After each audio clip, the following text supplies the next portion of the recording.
La première loi contre le racisme en France, c'est ce qu'on appelle la loi Marchandeau, du nom du ministre Paul Marchandeau, une loi qui a été adoptée par décret le 21 avril 1939 par le gouvernement d'Édouard Daladier. On était alors sous la Troisième République.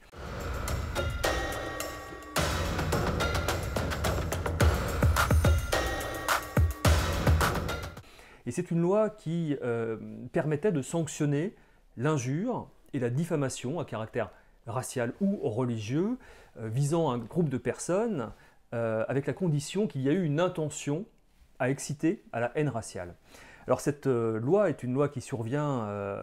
juste avant le déclenchement de la guerre, c'est une loi de temps de guerre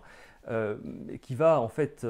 surtout viser la propagande hitlérienne qui est assez présente sur le territoire français à cette époque-là, et en particulier l'antisémitisme. Et c'est une loi dont la finalité, en réalité, est de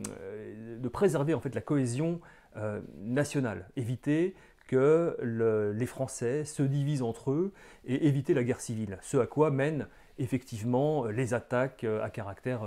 racial. Donc c'est une loi qui a un contexte vraiment particulier, qui est vraiment le contexte de l'antifascisme et une loi, je dirais, de salubrité publique pour maintenir l'ordre et pour maintenir aussi le moral des Français face aux entreprises de division.